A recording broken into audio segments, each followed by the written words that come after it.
예, 지금부터는 북미 정상회담에 대한 주요국 반응들 살펴보겠습니다. 먼저 미국으로 가겠습니다. 워싱턴 이재원 특파원.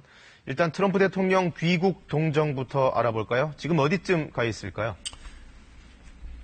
네, 트럼프 대통령은 귀국길에 괌과 하와이 진주만을 들릴 계획이라고 앞서 백악관이 밝혔습니다. 괌과 하와이는 북핵 위기가 한창 고조됐을 당시 미국 내에선 가장 민감한 지역이었죠. 트럼프 대통령이 탄 전용기는 우리 시간으로 오전 4시가 좀 넘어서 괌의 앤더슨 공군기지에 착륙해 약 1시간 반쯤 머물다가 지금은 하와이 진주만에 있는 히컴 공군기지로 향하고 있을 것으로 예상됩니다.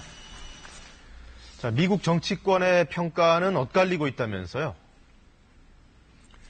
네, 미국 공화당은 북미 정상의 역사적 만남이라는 데 의미를 부여한 반면에 야당인 민주당은 일방적으로 북한에 양보한 협상이라고 비판했습니다.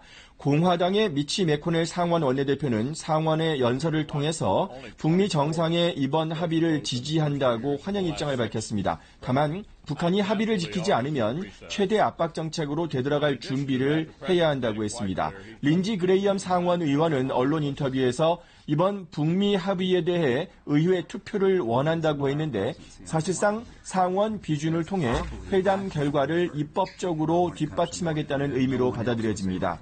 반면 척 슈머 민주당 상원 원내대표는 이번 합의가 매우 걱정스럽다면서 트럼프 대통령이 북한에 대한 지렛대를 포기했다고 비판했습니다.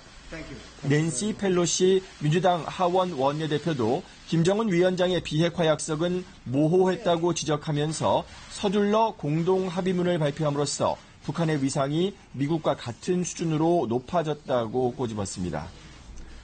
자, 언론들 반응은 어떻습니까?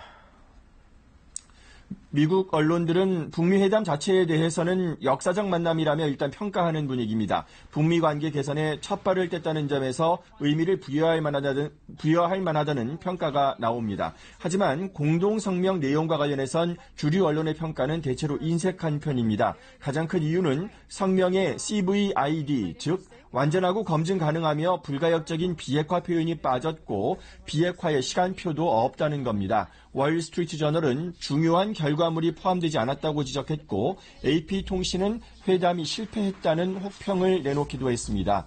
언론들이 더 주목한 부분은 협상이 진행되는 동안 군사연습, 즉 한미연합훈련을 중단하겠다는 트럼프 대통령의 기자회견 발언입니다.